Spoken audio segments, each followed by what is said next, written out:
it's me, Rebecca Black. Thanks for tuning in today. It is the beginning of September 2017, and it is time for my monthly income report. And this is for my part-time reselling business that I run as Boss Lady Resale. And so I just finished up my spreadsheet and all of my fun numbers, which if you tuned in for my husband's data reseller tutorial we had the other day, hopefully you are ready to go for this month and punching in your numbers on that spreadsheet. If you don't know what the heck I'm talking about, scroll down in my YouTube videos and you will find a little video about it with a link in there so you can access it also. Now, let's get started. So August was a pretty good month for me. My business has been growing now that I've been listing consistently and staying on point with what I'm buying and what I'm selling. I'm really seeing growth now, and we're hitting the 90-day mark of my kind of transformation of my business to work smarter, not harder, and make more money in the meantime. So I sold a total of 231 items. Now, my goal for August was to sell 250 items, but based on my profits, I'm totally fine with how many items I sold, because my goal was to make $3,000 in profit, and I actually hit $3,260 this month in profits. So my total sales for the month were $5,228. So that's pretty good. I'm pretty excited about the growth of my business and excited for the fourth quarter. Now, a lot of you have asked me questions like, how much time do I put into this? So because I have chronic diseases and autoimmune diseases, it is hard for me to work on this full time. It can be pretty physically intensive when you're outsourcing and looking for things. And so for me, I probably work on my business it averages about 20 hours a week. Now, if you think about 20 hours a week, you could go get a second job. You could, do some consulting on the side. You could sell stuff like I'm doing. Well, however you want to do it, anytime you get a part-time job, you can make it what it is. If you want to work and make $1,000 a month, this is totally feasible. If you want to turn this into your full-time business, there are plenty of people that are doing that, and I can assure you that they're making it work, but it takes a lot of work. There is a lot of hustle that goes along with reselling full-time. So for me, because I'm sick, and I hate saying that because I never thought at 35 years old I would be saying I'm sick, but because I'm sick, it is hard for me to do all of the things that I want to do. So for me, my balance is working when I feel good and relaxing when I don't. So for me, my schedule is very sporadic. Sometimes I work at 4 in the morning, sometimes I'm working for 14-hour days, and then I don't do anything for 3 days. So really, you have to find your groove and what works for you and your family and your life to see if this is something that you can fit into it to make extra money. Now, I am very excited to say that I'm looking at my notes, so if you keep looking down, that's what I'm looking at. I am excited because I got my cost per item down this month to $4.49 per item. This is the first time ever since I started tracking my sales that my cost per item has gone down below $5. That is a tremendous progress all in of itself. I'm really focusing on what I'm buying, where I'm buying it. I've left a lot of stuff behind that in the past I would probably pick up and regret it. So for me, I'm getting smarter and I'm learning. And this is something that I really want to emphasize. If you're watching this video and you're trying to learn what you should buy, what makes her so much money, you really have to find what works for you, because there are a lot of people who make money selling different things than I do. And if I pick something up like that to sell, it just sits in my eBay store. So you have to pay attention to what people are buying, what people are tracking. Again, go check out our data webinar we have on my YouTube page. There's a little video about it, and there's a link, and it will take you to the private access for that. It's free. For right now, it's free, so take advantage of it and, see what you can learn from it was about 2 hours. You don't have to watch the whole thing, but the importance of tracking your numbers. And I am a testament that this is working because I am showing you right here that it's working. My profits in June were $2,000. My profits in July were $2,500. And in August, they were $3,200. So they went up $500, then $700, and now I'm hoping to go up probably about 300, because some of the things that I sold in the last couple months were higher profit items and they were higher dollar items. So I need to find either those higher dollar items to sell again, or I need to sell more items to make up for that. And so that's why I want to caution you of when you are focused on listing so much, or, you know, I need to have this many numbers of things in my store. You can have 1,000 items for sale on eBay and no one buys them, and it doesn't matter. I'm more focused on how many items I'm selling and what my profit is. What my profit is per item, how many items I'm selling and making money on. Those are the numbers that I'm focusing on and I'm using to grow my business. Now, you can do, if you've seen me, you know me, I am preach your own method, whatever works for you. But for me, saying I'm gonna list 50 items in a day doesn't work for me, because physically I can't do it. So I have to come up with the goals that match for me. And honestly, they change every month. They change, they evolve. Some months we travel, some months I'm sicker than the others. Some months I just don't find quality things to sell, or I'm not sourcing enough. So there are a lot of variables that play into this, and you have to find out what works best for you and your business and your family.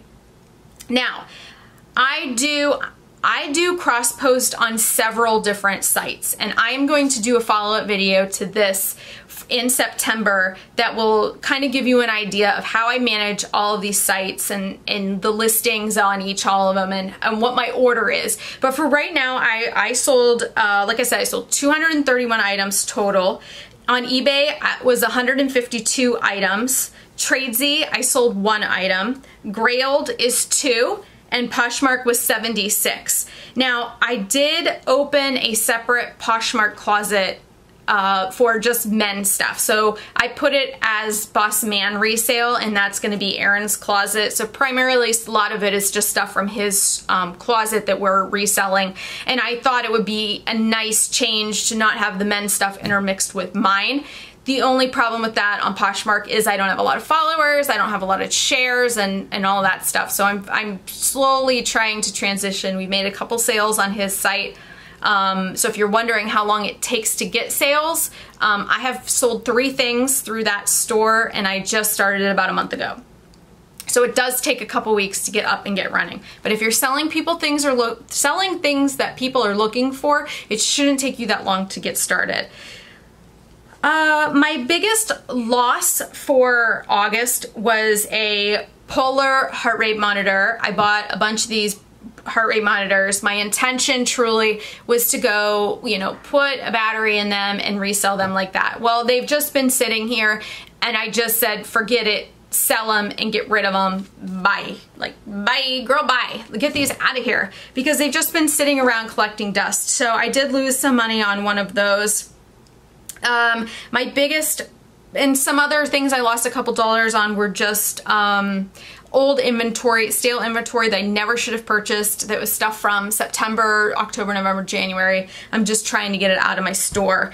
And my biggest profits were some Burberry items that I sold, the Dojo jeans I sold, and some TJ Maxx clearance stuff that I ended up selling for a nice little profit. So those are some of the things that I have sold last month that made me money that I will continue to look for, and some things that I didn't, like just trying to get some stuff out of my closet. Now, I thought what I would do with these videos is talk about my 3 biggest lessons and my 3 biggest goals for, so my lessons for last month and my goals for this month. I was watching the New York Housewives. I'm sorry, I'm a Bravo-aholic. So I was watching New York Housewives, and I remember they did a rose and a thorn. So I'm gonna call this my future rose goals. So the rose will be the things I'm working towards in the next month, and the thorns were things that I learned this month that are going to help my roses grow and bloom for next month. So my first lesson is you can lose money on cheap stuff and free stuff. Making sure you're listing things correctly and they're not coming back as returns. So I got a pair of free shoes to sell from my step-grandmother, and they ended up costing me money because I sent the wrong item and I had to have them shipped back, and it was just more of a hassle than it was worth. The other thing is that I purchased some stuff in bulk, which ended up making the cost of the items less than $1 a piece if you divided up the amount of items divided by the total amount. And some of those items I thought would sell. They were a bunch of like Victoria's Secret swimwear and some other things like that. I listed them at a 99-cent auction and only one person bid on some of them. So all with the fees and that kind of stuff, I ended up losing, I don't know, 20 or 30 cents, or only making 20 or 30 cents per item on those. So I think I will stay away from those lower priced items moving forward and be very careful about what my plan is moving forward with like returns and paying attention and all of those kind of things. Consistent, number 2, consistent listing is key. So one of the things that I have really tried to focus on in the last 3 months is taking a few things and listing them every day. So in the past, I would source on Mondays, list like crazy on Tuesdays and Wednesdays, and then kind of it would fall off for the end of the week. Maybe I'd film a video or I would do some other stuff. And so now my goal is to list maybe 5 or 10 things a day, and then that's all I do for listing for that day. I'm so embarrassed. My office is a total disaster zone. If you can see, it's just like there's crap everywhere, there's baskets everywhere, and it's driving me crazy. So there's a little bit of give and take here that I have to deal with the chaos or live with this chaos, and then, you know, not stress myself out over getting them listed. But I also don't believe in death piles. Death piles are what we call where you just buy a bunch of stuff and you leave it there and you never list it. So I really need to get moving on getting those listed and being super self-disciplined about not purchasing more stuff to bring in here without getting all of this stuff organized and listed. And that's really something that I'm working on for next month. And the third lesson is taking time when sourcing. One of the things that I really was finding is I was going sourcing on these like crazy sales days, and I ended up, first of all, crowds and in people banging into my carts and grabbing in front of me. That is not, I get like super anxious about that. There's something that just, you know, raises my blood pressure, raises my heart rate. I don't thrive on that kind of environment. I would never do well at something where you go and you run and you grab as much as you can, because it's just too stressful for me. And so what I'm finding is that if I have a coupon some places, or I know places have consistent sales, so they're not crazy busy on like a 50% off day, the savings, my health is worth the 15 or 20% savings that I'm getting on those items. And that has been tremendous, because then when I go to source, I'm able to take more time looking for quality, good items to purchase, which is directly contributing into this, because I'm leaving a lot of stuff behind. I'm sorting my items more when I'm getting to the end. I'm there longer, but I'm finding better things and they're giving me more of a profit. So that is my kind of give and take with that, is that I'm spending a little bit more money, I'm buying better stuff, but I'm going on days where I can focus and really concentrate on the racks and what I'm getting and what they're bringing out without feeling compelled that I have to just grab stuff and check out because the line is short. One last thing, if you sell on eBay, I piloted doing returns in August, and I don't know necessarily if that did contribute to, we'll see what happens in September. I did pilot a 30-day return policy with a 10% restock fee, and I got way more returns than I anticipated for things that didn't fit people. Now, I spend a lot of time posting measurements and photos of everything that I can think of. And so for me, it's important that, you know, when I'm buying stuff online, and actually I have a blog post and I'll put it in the descriptions right below this video that talks about how to buy used clothes online, like how to figure out your measurements and be successful without having to return your items. especially for websites like Poshmark, where really they don't take returns for fit.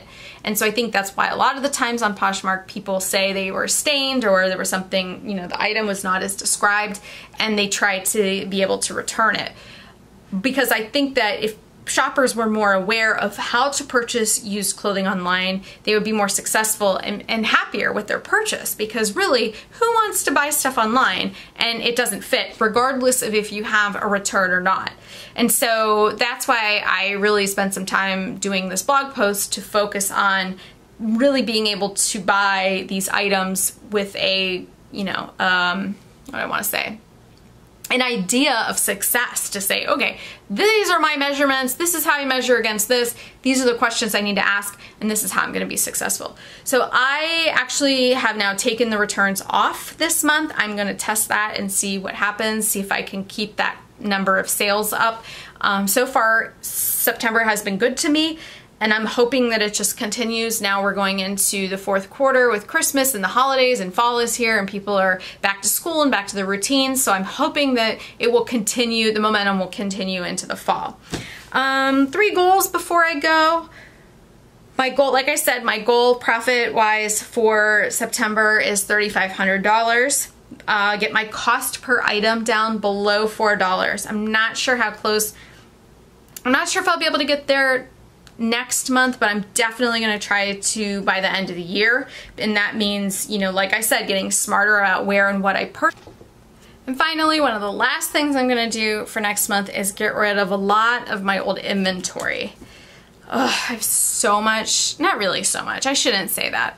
I have several things from December, January, February that just need to go bye-byes. So I'm hoping that as the weather cools down, people are going to want to buy those things. Otherwise, I'm just gonna auction them off on eBay for 99 cents and hopefully get rid of them or redonate them and take the loss on those items on my taxes. Anyway, thank you so much for watching. This was my August part-time, I want to emphasize that, reseller report. All of the links to everything I use are down in the description below. Make sure you subscribe to my videos because I try to post lots of tutorials. And as we go into the fall and it gets colder, I'm not going to want to go outside. So you will see me a lot. Thank you so much for watching. And as always, I appreciate it. Have a wonderful day, and I will see you next time.